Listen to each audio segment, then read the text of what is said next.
had not left for this wonderful weather outside, and I can also see new faces that haven't been here before, so, I mean, really. Great. We're moving again to another territory, or two territories this time. We will actually be speaking about two cities, two capitals of countries in the Eastern Bloc with very distinct also cultural policies. That's why this panel that I have the pleasure to moderate will try to see how the undergrounds as such were even possible in Warsaw and Riga. And I'm happy to introduce to you Piotr Rypson, the Deputy Director of the National Museum in Warsaw, so a very established person that back in the day was serving for really multiple, was doing really multiple things within the art, music circles in Warsaw. And Piotr is possibly also one of those artists in the exhibition that have the most diverse body of work. Because, I mean, you can see that there's a poster, a cut-up poster, a collage poster of a band, Tilt, that Piotr was also a manager of at the time. There are compositions of his, graphic scores that were performed by also punk musicians.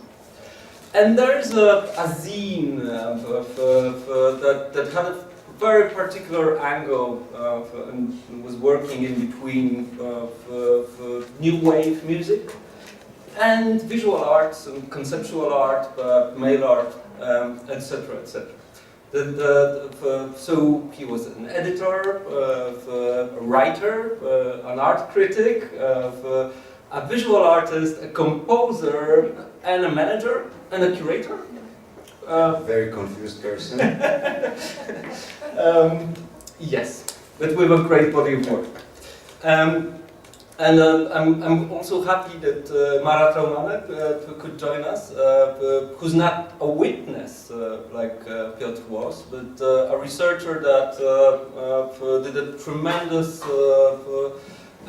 archival work around the archives of an ephemeral collective from Riga, NSRD. That's in short. The long translation into English of the whole name is a workshop of unfelt feelings.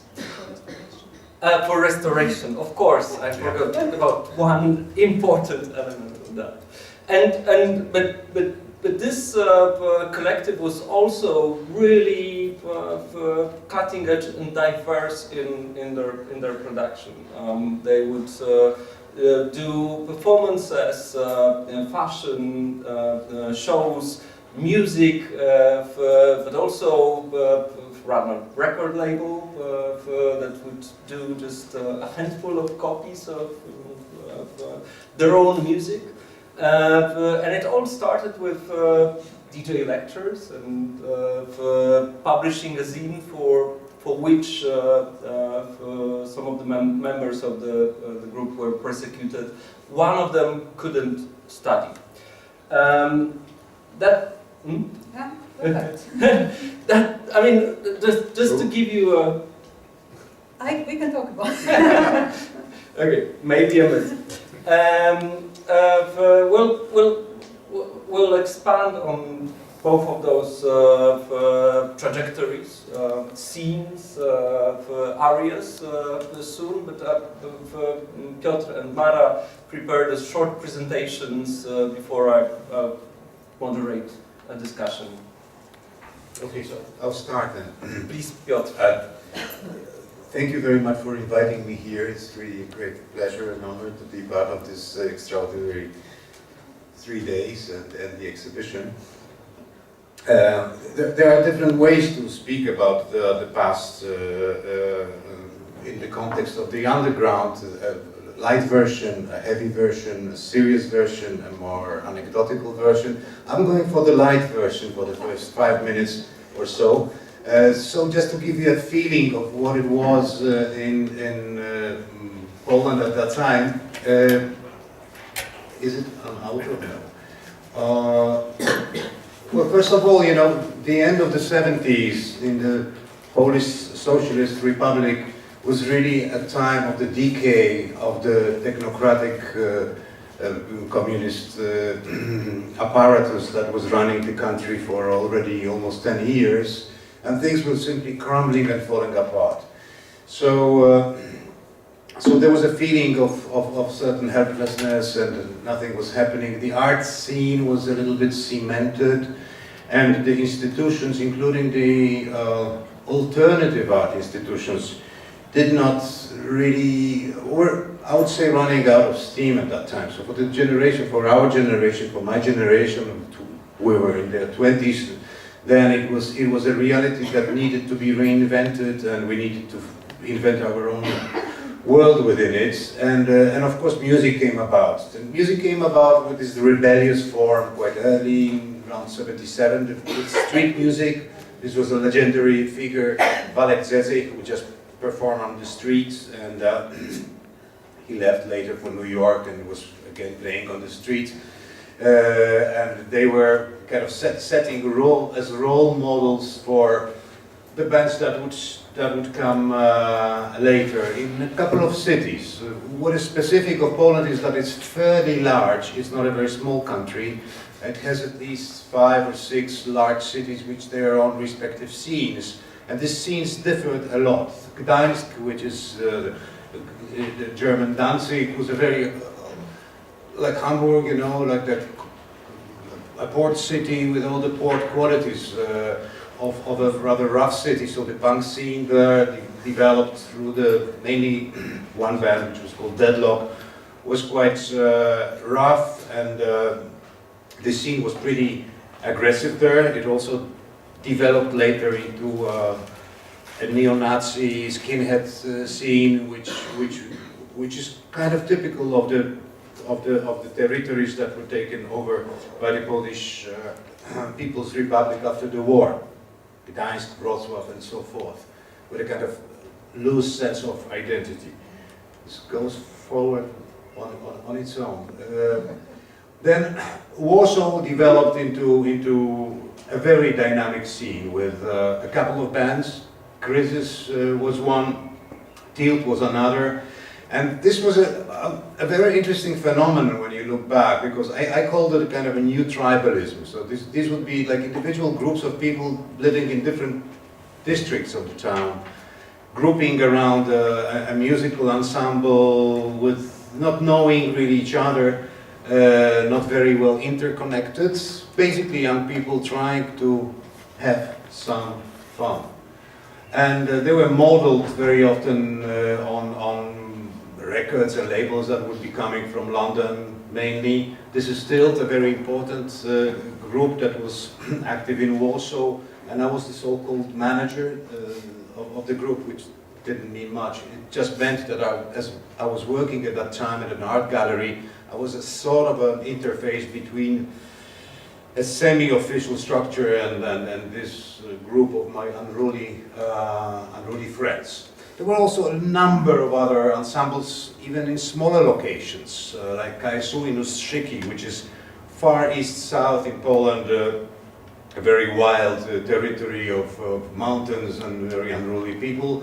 This scene has professionalized quite quickly, and strange enough, they also managed to produce their own records, especially Brigada Kryzys, which was one of the first kind of big bands that came out of this punk scene. And during the martial law, which was introduced in Poland in 1981, at the end of 1981, the record came out 1 year later, which was quite surprising, but it just was showing that the communist system of repression and control was not working well enough. And other interesting, worthy of mention bands followed later, such as Deserter, and I'm just showing you to give a feel of how these people looked like and what they were doing. And also Armia, which was one of the last really influential bands that was formed in 1984. What was very important for the formation of this milieu was that there was a certain connection, interconnection with the art scene, and especially with one very important seminal event that took place in the spring of 1978, so precisely 40 years ago, which was called the International Artist Meeting, and in fact it was the first international big performance festival in Poland, with I think 60 artists participating from United States, from the region, from Germany, from Italy, Spain, and France. And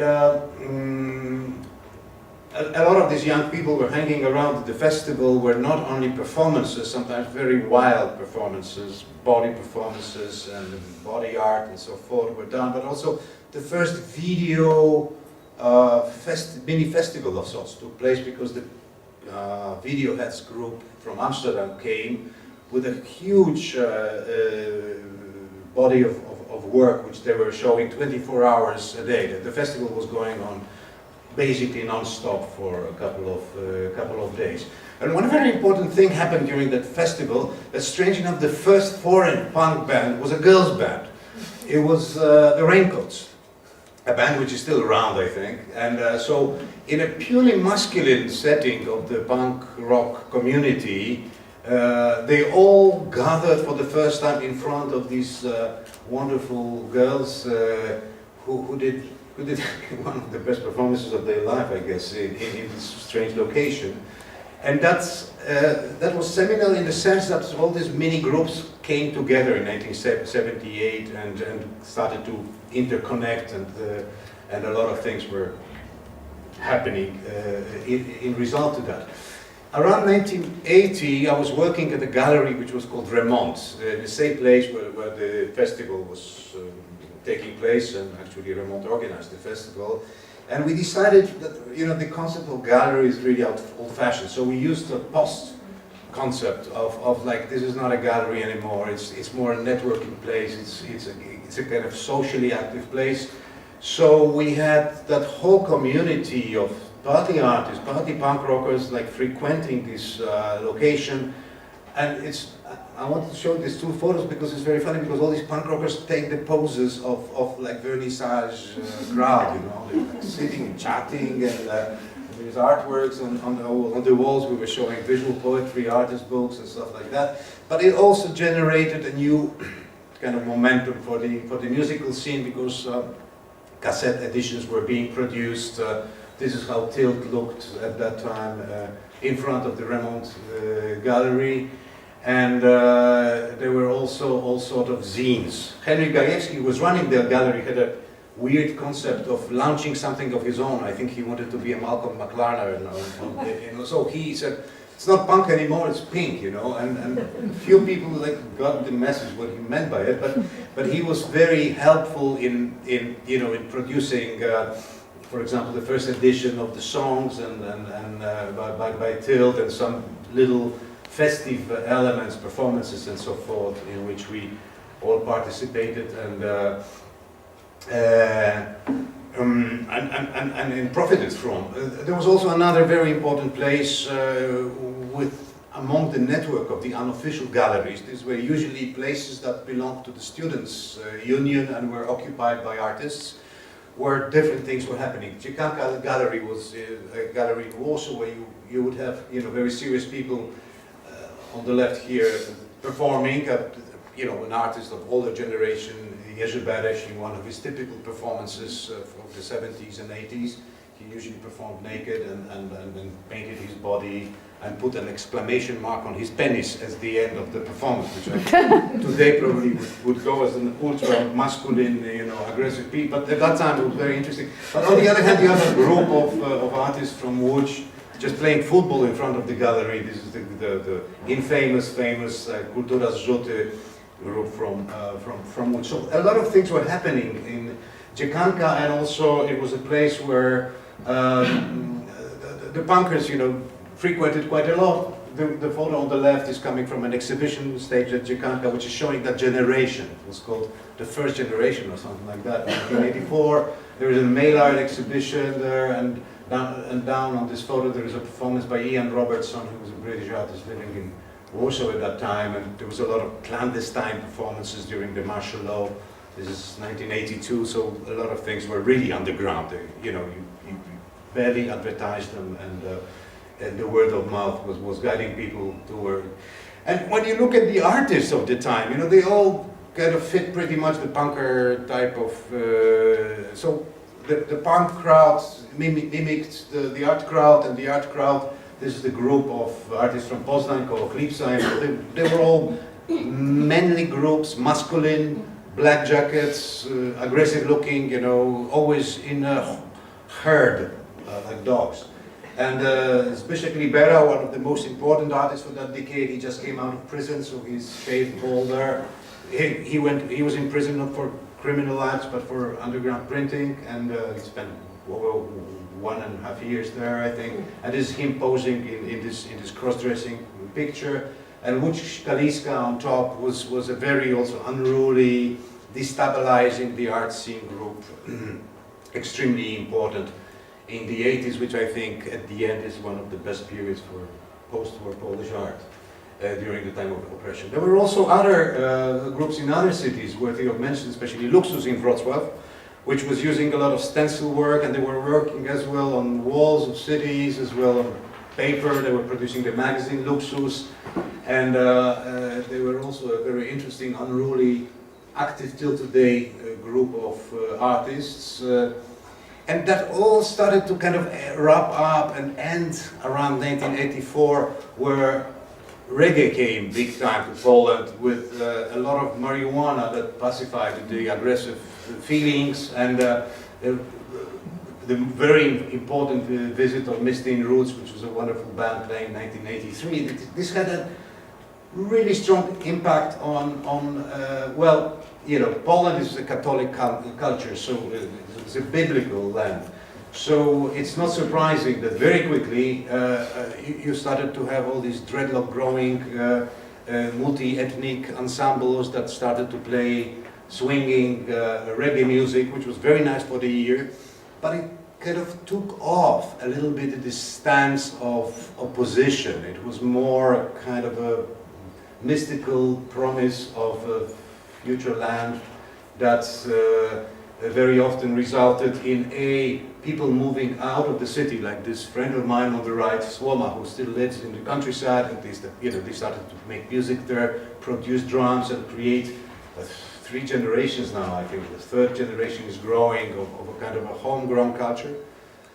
While on the other hand, you had commercial attempts of bringing, really melting the Jamaican sound with the Highlander sound of Poland, with a very popular series of productions of the Highlanders and the Jamaican Highlanders, you know, drinking vodka and smoking pot, and then beating the beat up.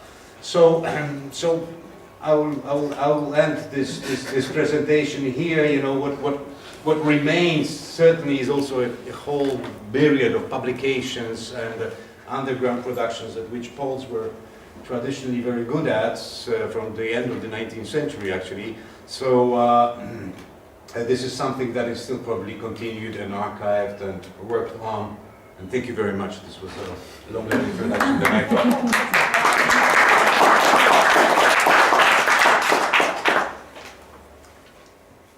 Well, yes, I think we are talking really about 2 different things, because reggae exactly lacks this violent, like punk subculture, or like it was very much into real underground. It was much less noticeable, this dark wave of music. And my collective, about which I will talk about, Workshop of Restoration of Unfelt Feelings, or NSFD in Latvian, nebijušas sajūtu restaurēšanas darbnīca. It's related more to the new wave and actually creatively reworking ideas of postmodernism, actually ideas of postmodernism in architecture into music, visual art, design, and so on. And actually I wanted to start my presentation with this image of the catalogue Rigolettische Avantgarde to commemorate 30 years of Rigolettische Avantgarde, because exactly 30 years ago, in the summer 1988, this exhibition took place in Berlin, which actually, can we stop it here please? And yes, this exhibition took place in Berlin, and it showed the works of 23 Latvian artists in the genres, new genres at that time in Latvian art: installation, video art, also performance, and workshop or NSFD was very prominently represented in the exhibition. One could say it was the highest point into their visual arts career, because that's how they were finally shown in a big prominent group show with bigger presentation, with installations, with video performances, with historic retrospective of their work, which was 88 shown in Berlin, 89 in Kiel and in Bremen. But it's also a crisis moment for the collective, because after this representation in a proper visual arts context, they started to dissolve, which happened in 1989. So it somehow was about this inability of translating this multimedia, very interdisciplinary work, and actually very interdisciplinary ideas, which definitely ranged out of the interests of visual art institutions into visual art context. I think there, of course, are other factors for their dissolution, but it is pretty much related to that. But another thing I wanted to stress in relation to these notes from the underground exhibition, which is very good to see that actually this material of NSFD is coming back to exhibition spaces exactly from different angles, from this interdisciplinary, intermedia angle, and actually working more with ideas in music, maybe sometimes with architecture in different contexts, in poetry, as in another show. So this interdisciplinary perspective on research and from Eastern Europe, I think it's very important of exactly uncovering these layers. And one last thing I forgot to say, it's like actually after this Rigolettische Avantgarde show, it's kind of, the workshop more or less disappeared from international discourse, you know, so it had been coming back now since 2011, from, like, for example, it's featured in the book Sound Exchange, Anthology of Experimental Music Cultures, Central and Eastern Europe, which was published 2011 and which was very important publication to contextualize the work. So it's again this, through the music they are getting back on, let's say, somehow international arena. So, and now we can change to the next. Okay, workshop of restoration of unfelt feelings. I started to collaborate with each other around 1976. And just to relate shortly to your context of political, this suppression, and I remember a comment of one musicologist, Boris Abramets, who said, you know, 70s, it was a paradoxical time in the Soviet Union, because everybody felt, stop it please, again, and then afterwards it goes to the workshop. And 70s was a very paradoxical space in Soviet Union, because after like intrusion in Prague, after the Prague Spring, everybody was feeling that it's going down to Stalinism, but at the same time aesthetic space was expanding. So like until time of perestroika, workshop was very much a product of this strange, you know, underground aesthetic space, which is expanding in a rather rigid society. And now it could go on slideshow, please, technicians. Yes, no, actually, okay. What you saw, actually, it was, now it's automatic. The workshop was founded in 1982 as a music group, and it was the main, figures in this music group was Juris Boyko, Hardis Ledic, the main theorist of the group, and Inguna Chernova, who was only a professional musician. But the collaboration of Juris Boyko and Hardis Ledic started already in 1976, so the common project. That's why it's different always to delineate borders of the workshop, because it's always like falling out. Some actions belong to the workshop, some don't belong to the workshop, and so on. So, and for example, there are also like members of the workshop are physicist Martin Šrutki, that's why they did a bit like this early computer animations, and also artist Leonas Loganovskis, which allowed to realize many actions in the art context and city space, for example. And then, because we have only like 5 minutes, and I always find it incredibly difficult to present about workshop in this very concise space, and exactly because maybe they're even more diverse than your activities, you know, like, because I have been working in all kinds of genres, from literature to architecture to music to writing poems and performances and video performances, and that's why expanding in all these directions is a little bit. I will just give a little sketch. So they started to go like this active aesthetic collaboration in 1976 with writing an absurd novel Zoom, and they were united by the interest of new music and organizing in 1976, 1977 avant-garde music festivals in Riga. And these are important events because these festivals, it was an outstanding occasion where pieces by Cage, Riley, Stockhausen, Martinov, Vladimir Martinov, Russian componist, and also Arvo Pärt were played in Riga. So that was very important, also generally event for the scene.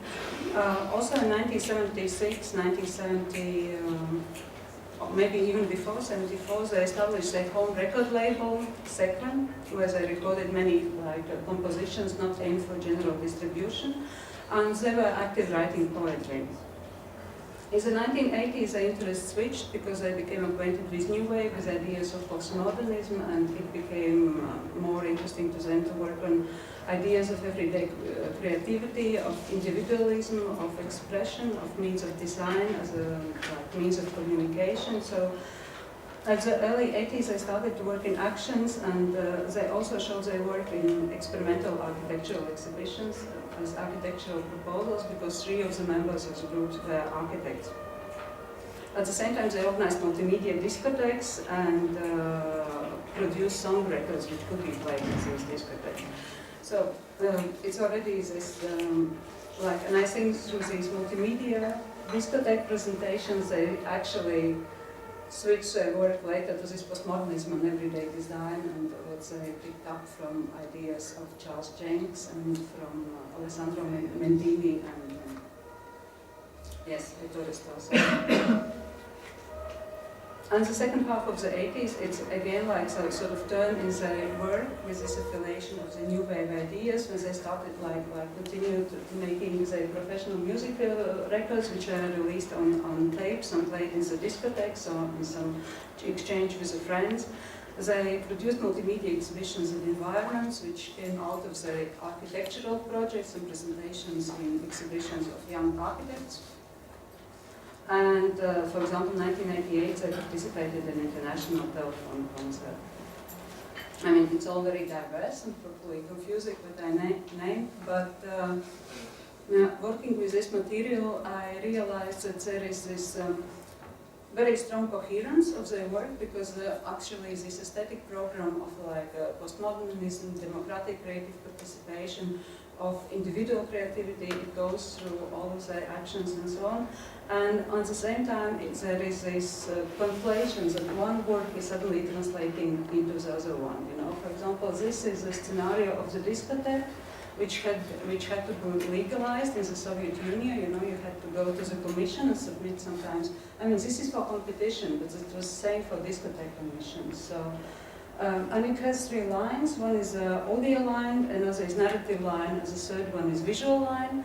And it's actually, that's a little bit how afterwards they made the video performance, like Man in a Living Environment, because it also consists of the sound track, it consists of the narrative, and it consists of the visual image. So it's exactly these media translating into one another and transferring this knowledge. Yes, so about this, so somehow there was always this loop between different activities of the workshop. And so in the 1970s, these experiments in intuitive music and acquaintances with the structures of composition of John Cage, and also absurdist literature and influences of Dada, they directly translated into actions, into these walks to Bolderaya and the actions out of town of the workshop. At the same time, actions themselves, like walks to Bolderaya and other, often were linked to their proposals in the exhibitions of young architects. So they also stage actions and analysis of space, and at the same time they sometimes used available material. And yes, and then architectural proposals and architecture theory, combined with this experience in discotheques and with this build-up of multimedia environment at some moments and translated into multimedia exhibitions, which workshops staged in 85, 86 for themselves in Riga, which were already autonomous spaces. It was already time of perestroika when it was possible to do these things. And also including soundscapes, experiments in design, and of course building music. So yes, maybe that's it. I don't know, very fast introduction. No, thank you, Mara.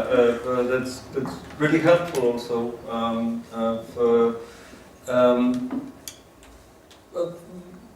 I mean, of course, these scenes, these collectives, one might call them, have really different ways of functioning. But still, this drive to find new spaces, new areas where free expression can be performed in those nevertheless oppressive countries is what's common. And of course, in Warsaw, it's for some reason a gallery that is part of the students' organization, so an official venue, even if providing unofficial messages, is facilitating the forming of collectives, the exchange, and also I think curating for kind of those punks into being conceptual artists. You could see in the presentation of Piotr that one of the issues of his magazine Post had, along with reggae, ganja, and an article about the Rastafarian culture, an advertisement of Printed Matter, New York. So from the start, this alliance was forged by artists. I'm wondering, you know, I can understand that the original late 70s, early 80s punks and new wave musicians were really interested in expanding their own range, also because they didn't have a lot of places to play, to present their music, so they expanded into different fields, zines included, etc., etc. But then, isn't that the fact that the amount of youth festivals and venues that are slowly popping up in mid-80s is making this alliance more fragile and less strong? Well, I think that the chronology plays a role here, because I think at the end of the 70s, it was the young musicians that were bringing in a lot of transformative energies onto this generally scene, including the generation of artists that was more or less parallel. So I think it was more the artists hopping on the musical wagon and trying to be close to this expanding space, because one of these existential dimensions of living in the decaying communist system was that you needed to expand space in order to survive as a creative person. So a lot of that is very psychosomatic, I would say. You know, it's not so much conceptualized, but it's psychosomatic. The other thing is that also the generation of these musicians, or people who were aspiring to become musicians and became eventually musicians, was fairly well educated by today's terms. In the sense that today's education, I think, is much lower. So, you know, people like John Cage or artists like the Fluxus artists, etc., were not unfamiliar with that. So they could relate to that. And I think that there was an instinctive interest in the hybridization that was proposed by the art scene at that time, which was, as you said, you know, multimedial. New technologies were coming in, and there was always appearing, you know, however new they were at that time, but new technologies coming together with sound performances and with experimental film and video art and so forth. So that was all, I think, a part of what we all, I think, embraced at that time, which Salman Rushdie so pointedly termed as the bastardization of everything. So we were interested in the bastardization of everything, and in all sorts of complexities. And the other thing is that the nice thing about the socialist system, because there are also some nice things to the socialist system, it was not just bad red people, was that he didn't really force a commercially driven uniformism. So there was no strict modes of behavior, but rather ones that were created on site that resulted from the inner dynamics to a certain extent at least. And I think that also played a role. And the last thing is that these institutions of, in the so-called authors' galleries or student spaces, etc., they were very necessary in the socialist system, because each system needs this space of control and valve system to let the steam out. So on the one hand, they were, the authorities, because these were not stupid people, they knew what was happening there. They were allowing for certain forms of opposition to happen. They were punishing whenever they thought it's necessary. But on the other hand, they were using their agents to control the system and to learn about what's going on. So it was a kind of osmotic relationship which probably exists in every society, but in a closed society it exists to a very high extent. If that answers your question. Yeah, partly, of course. But it addresses this complex relationship between the oppression that we like to think about, something solid, something really, overwhelming, something that you can take out, look from all sides. And then, of course, we know, for example, that the Jarocin Festival was partly enabled by the pragmatic fact that it enabled the secret police to take photographs of all the punks. And that's how we know that in Krakow there were 15 punks at the time. I like to bring that up because it tells you a lot about the Krakow as a city and its environment. As you can probably know, I'm from the north of Poland. But that also, I would like to address this issue to Mara, because of course, NSRD and Ledin's and Boyko collaboration is something like 15 years. There is a very dynamic, probably, relationship with the police, with the secret police, with official spaces that at first don't allow for anything for those artists to work in there, and then slowly embrace for the activities, just like the disco lectures, which are like partly. There are official for events. How would you characterize this dynamic structure? Having also in mind that, of course, Latvia had a harsher cultural politics than Poland had. Well, there is some history, as you mentioned, these signs, when really Juris Boyko and Kardis Ledins, before becoming artists, when they became, when they met KGB agents, or they published magazines, but then they're still school and pupils, and I guess it was not an action against art activities, but of prevention of some collaboration of the school children publishing something with dubious content and overusing colored or something like that. But just as you mentioned, the student spaces were very important, and also in Latvia, it's usually talking about workshop, you have ideas that they believe belong at least partly to unofficial art scene.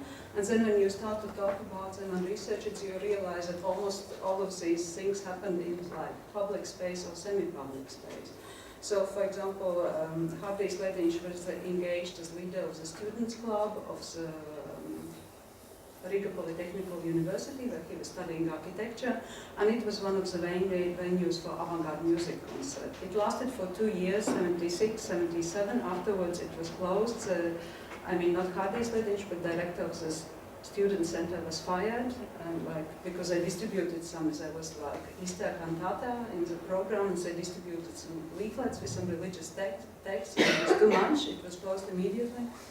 The same happened with the discotheques. They ran from 81 until 83. It was a huge success. Everybody went there. They of course, they were having like a lot of fun with it because they had to keep thematics like Cosmos, or I don't know, or like building of the roads or something like that, and then looking for the music program, which fitting to this thematic of discotheque, and then making all kinds of visuals. And as you saw, there was this mirror balls and like kind of dia projections and like whatever, some fluid liquid being in front of the projector and all these things. So there was this way. The same with, for example, NSRD, it was much more difficult to get into art scene because in the Soviet Union it was really structured according to creative unions. You know, if you were architect, you were an architects union, and if you were artist, you were an artists union, you were artists. So basically, it's all very clear. And so NSRD, they made actions, and you would think they would never be able to show them, but then from 1978 onwards, there was this tradition of exhibitions of young architects, and the experimental projects established. And what this collaboration of, it was not even NSRD, it was Ledinch, Georgics, like 3 of the members, basically. And what they did, they just took the concept of this exhibition, they thought about it, and they realized some action related to this theme, but it was not a building project, and it was not a building plan, it has nothing to do with feasible. It was like somehow, I don't know, ontological study into like space and so on, but there was this platform, they could publicly show it in exhibition of young architects. And later on with Perestroika time, because it really played a lot of like huge impact for the history of NSRD and cultural scene in general. Then slowly, also from some festival events like Art Days once a year, when it was more liberal atmosphere, you could realize some things, they allowed more people from different disciplines to join in. So they suddenly get this ground, and until in 1987 they realized in Planetarium, a former Orthodox church, at that moment Planetarium, and one of the most interesting venues of the time, they realized this first exhibition of approximate art, like 6-day long event where they invited as a performance, musicians, when they performed binocular dances, which you can see in your exhibition. So it was really this step by step, and then like luckily Perestroika came about, and then these possibilities opened up. And expanded. Yeah. Thank you.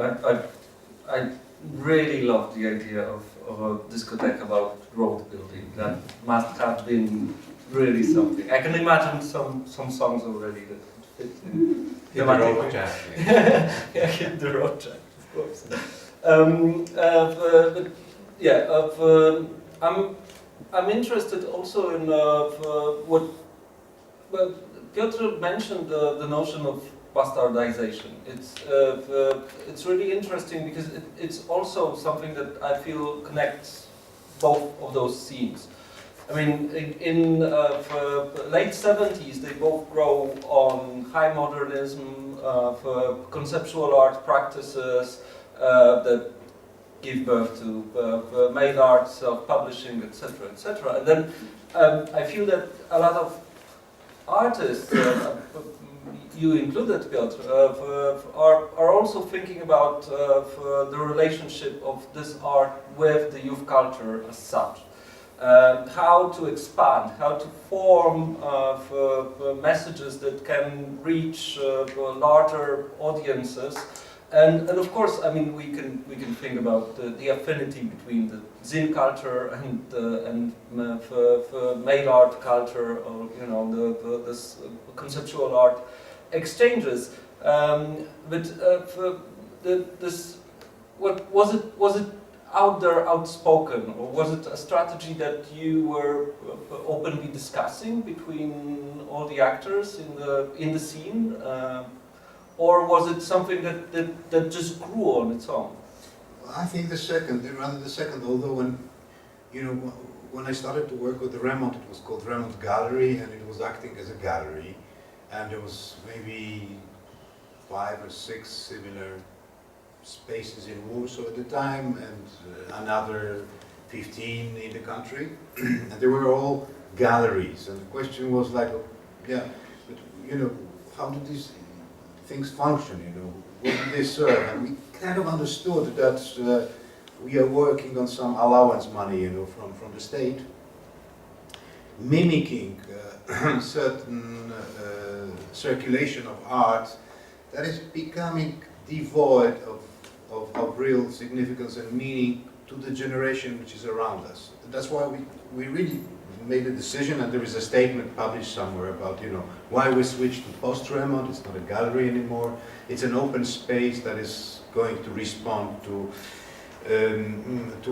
what reality and society in a way brings in. And this was, of course, in Poland at least at that time, we had this tremendous wave of the solidarity movement, which should not be forgotten, which was a mass movement, a mass mythology, and it has liberated the scene totally overnight. So, compared to other countries of the bloc, this was total freedom. When my friend came from America in 1981, not even in 82, and he brought with him a lot of stuff to help us oppressed Poles, so he brought food and records and Indian spices and a lot of LSD and 3 American passports for colleagues. He brought like army pack, to help everybody else.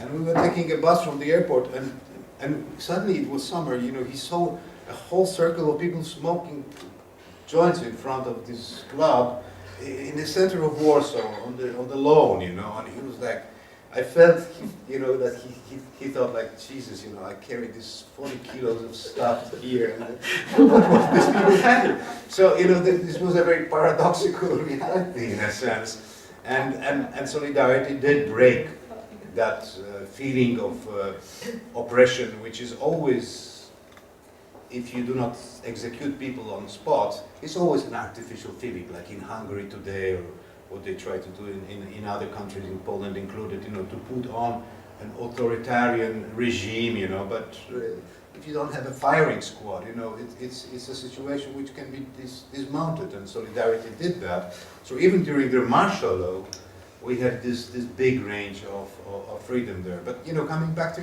your question, I think that most of these different milieus were working in a networking fashion anyway. And I think it's, if we take 100 years step from today and look back, it's a moment of kind of a proto-globalization moment where things just mix, and it's due to technology, commerce, politics, probably military, whatever, And it just has a reflection, so it's not individual acts of freedom, but it's just a civilization phase which we were going through, which was tried to be stopped by the authorities somehow, because with authoritarian regimes it is that reality is always escaping them, and they try to hold on to something which is not to be held unless you shoot people in the streets, So I think that was pretty much the fade. Very similar in respect to the avant-garde. I'm a bit cautious using the term avant-garde for the 70s or 80s or whatever, but when you look at the networking strategies of the first avant-gardes, they're very similar, For some reason you have all these people that want to be in contact with each other and know, and they are very well informed about what's happening in very distant places. Question being really what in essence is that necessary for their own practice, but it's again a historical moment. It drives everybody there. We're slowly running out of time. We should open our panel for questions and comments from our peers and guests. Would anyone care to bring another perspective or ask a question to Piotr or Mara, or to both of them? I can see a question there. I can speak very loudly. So I have a quick does it work? Yes, it does. I have a quick question. So all this, to follow up to what Piotr Rypson was saying, so all this hybridization, networking and so on was happening all throughout the 70s, and then in 80s and in the 70s, artists who were working with hybridization identified themselves very strongly with this neo-avant-garde narrative. And then this, you showed this striking photo, and on one side there was this neo-avant-garde, the Nestor artist, and on the other side there were young students. I wanted to ask about the language. Was it like a conscious, was it revered in the conscious way, in the way how you talk about art, that we are this next post-neo-avant-garde generation? That what was the actual relation between this two generations? The relation within the language, how you talk about art. That's a tough question. Because, you know, at the end of the 70s, I think one of the problems with the art scene was that it was so heavily conceptualized that it just became self-thematic and losing any contact with the surrounding. In a way, it became rhetorical, you know, and it was like exercises in style, or Hermann Hesse playing glass of bells, you know. And so there is a certain difficulty, I think. It's difficult to answer this question because we did not have, at the turn of the 70s and 80s, a platform for discourse because the martial law was introduced. So basically, the link of any public formalized speech was closed. So what you had was live scene. Lectures, meetings, conversations, of course performative arts of different sorts, but not that much codified. And the whole discourse went in the underground press, because I'm not really talking about the official press because it was, I would say, out of game, you know, and probably not very well read at that time. Speaking also about cultural press. So, in a way, and I'm inventing this now, but I think it went totally against the conceptual wave, in the sense that it said, okay, but, you know, where's the meat? How can we use these tools? How can we use these methods? How can we use these aesthetics to talk about the society that we want to have in a situation of, well, of real oppression in a physical sense, because you have army on the streets and you have a curfew. You have to go home at 8 in the evening, you cannot go out, and correspondence is being censored. There's all these instruments that are intended to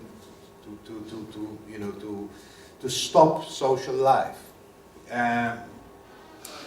So strangely enough, you know, suddenly you've got all these neo-romantic language on the one hand, and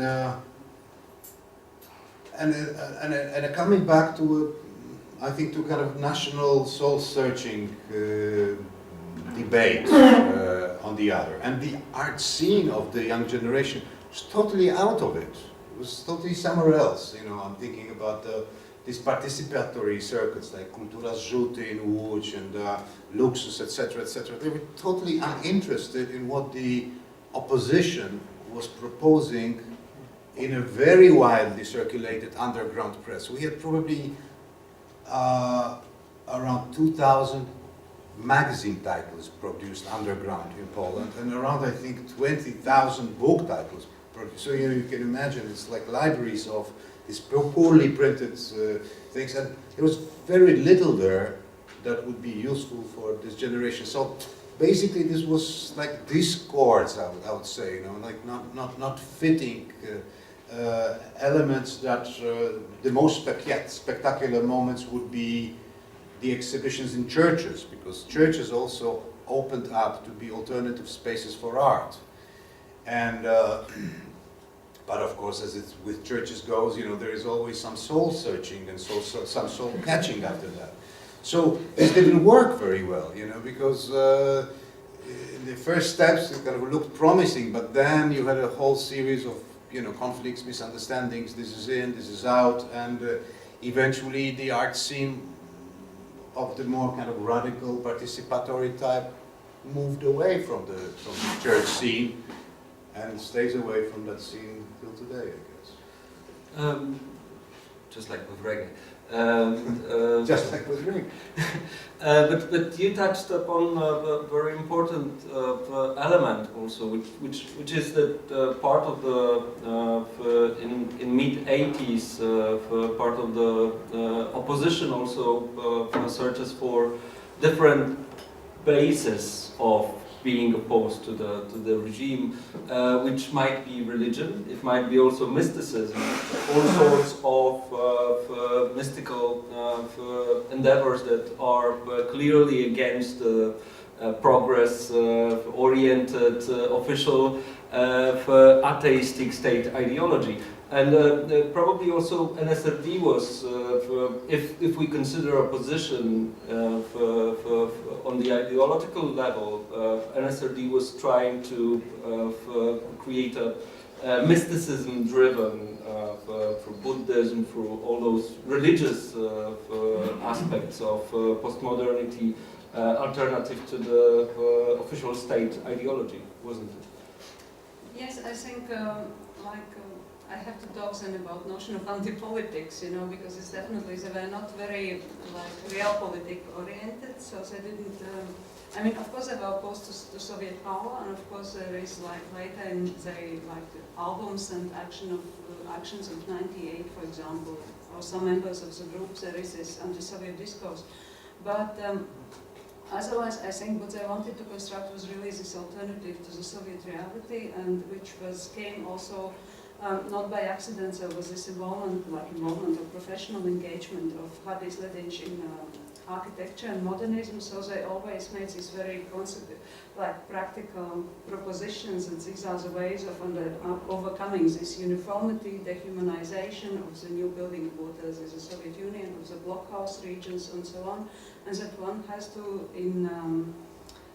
bring into this free, colorful, individualistic creativity, and actually call for this postmodern anarchy in the creative expression. And afterwards, it's interesting because they talk about this individual creative expression and so on. But then afterwards, this concept of approximate art, which they develop, and which is actually also very unpolitical in itself. But it's a call for constructing artistic environments which allow for creativity of perception. That's why it's approximate art, you know, so they create conditions for everybody experiencing his own spectrum of this alternate reality. It had nothing so much to do with mysticism, it had some sources in design theory, maybe sometimes in Zen Buddhism, as it goes about workshops is saying between Zen Buddhism and Californian high-tech, so also because of active involvement with technology, but really kind of to create these different sensory environments to kind of provide an alternative. Do we have time for another question, or should we? We have time for one more question from the public. Who wants to have it for himself or herself? Oh, really? Oh, we have a question there. Please. Okay, I will take the place while everybody is waiting on this. Thank you very much. It was really very open, reaching certain very interesting points. What I will have a question will be, what was the relation between this punk underground or of production with, for example, the performance tradition, or some positions more near to a modernist art that was still considered actually to be different because of the socialist demands and so on. It was any connection, like in ex-Yugoslavia it was pretty a big cut between, I don't know, the new practice, as it was called in Croatia, or body art, and on the other part, modernist tendency. So if this was the case in Poland, this is what I'm interested in. And also maybe in Riga, if you can connect. Well, I think there was a lot of interconnection within one generation, basically, between the artists and the musicians, both on the social level, on the same places, same locations, be it a gallery or be it an improvised concert place. And there is a couple of interesting documents which show these two milieus really mingling together, which I would understand that the performative aspect of art practice at that time was something that was kind of obvious and welcomed by what we roughly term the punk scene. But a lot of these musicians, they say we were not punks, we just wanted to do a different type of music. We wanted to have our performative piece of action, and punk was a label that was stuck to us because we dressed the way we dressed, etc., etc. But we were not trying to be, a Polish version of Sex Pistols or something like that. But I would say that there was a very clear cut between the late modernist positions in art, be they abstract or be they language-based, etc., and these milieus. There would be totally no chemistry there, and probably no interaction whatsoever. Well, in Riga there is also, I think, to a large extent, thanks to ideological pressures, there had been the generation gap between the performance generation of the 1970s and the circle of the people around Andres Greenberg's and happenings were producing at the beginning of 70s, and NSRD or workshop, because it's they almost don't touch upon each other. It's also interesting to see that the gap is only several years, but they take no reference to each other. It's also a very different aesthetic. If 70s is more influenced by hippie culture, by happenings again, and but there is one common feature between the two, and I think that comes back to your notion of hybridity, and which I also forgot to mention. But for example, 70s generation, because of this deprivation of information in Latvia, which was a very different situation from Poland, there was really, I think that's why music was so important, because it was a direct experience, it was something you could grasp, but visual art experience was close to zero, or maybe some reproductions in the magazines. And so, for example, generation of the 70s, their performances are also, they don't take reference to Alan Kopro, no way, but they feature some films like Antonioni or whatever, Bo Widerberg and so on, or then they take reference to Jesus Christ Superstar, of course the rock opera, and then they have another musical references. So it's always borrowed from these different genres and then put together into a happening as expression. And the same process with totally different material happens with NSRT, because they borrow from minimalist music structures, from instructions of intuitive music, since they borrow from architecture theories, since they go into design and borrow follow language from the new wave design or whatever, studio alchemia and so on. But then it comes back to the original synthetic artwork. So I think this is quite interesting condition as these underground things emerging. If I may just add one thing, I wouldn't like to contradict Piotr.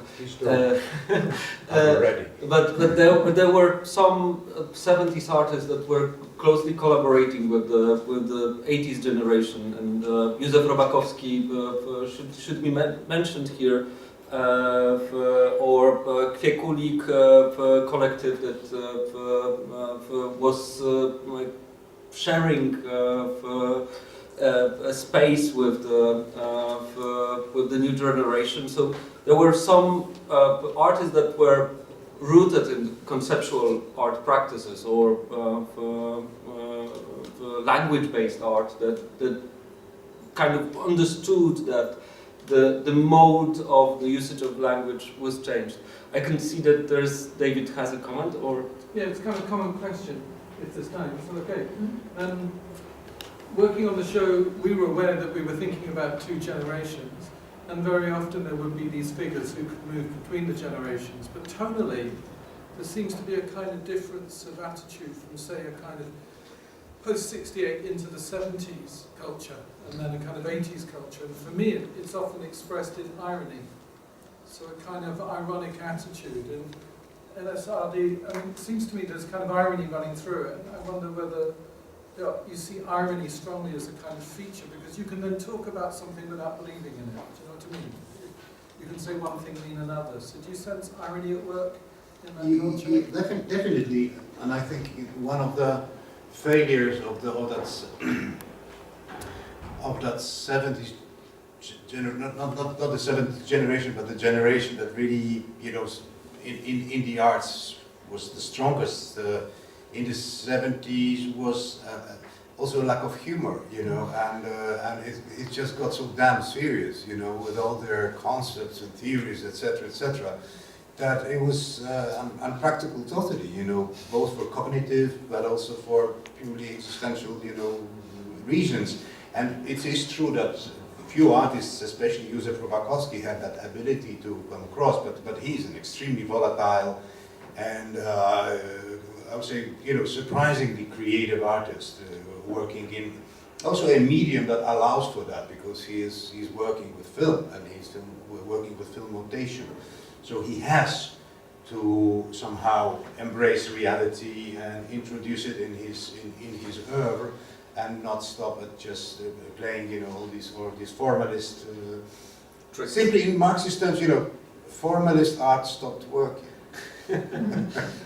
Yes, but I still would like to add that, like, of course, workshop has a lot of humor and a lot of irony, and everybody involved is describing always, they are laughing all the time about producing, like, records and these preparing performances, because Hardys was very witty, has an excellent sense of humor, and so everybody around as well. But nevertheless, I think there's still this sort of modernist, I don't know, modernist threat in them, because there are certain things which they take their art very seriously. You know, there is some bridge where they don't turn it all into some grotesque, or they don't turn it all into some game, because there's always some very serious agenda behind it. And I think that really comes from this early performances and engagement with, like, Stockhausen and Cage or so on. So there's a little bit from this modernist impulse which they retain, although they're of course full of irony and transgressing any other media ways and so on. It's also interesting because I've noticed that, you know, it kind of reappears. It's a bit surprising that Fluxus plays such an important role in all that, you know, because it's, say, look, you know, Fluxus is not a very strong form. It's something that is very open, and it's also something that is very hard to define, because it's just a group of artists who do a lot of similar practices. But the impact of Fluxus, especially in Central and Eastern Europe, was tremendous, and that's something really to think about, I think, in what we are discussing right now. Probably also because of the easiness of the distribution of Fluxus materials. I need to... And the will of artists to visit Eastern Europe, yeah, because they were visiting, they were coming in person. They had Eastern European branch.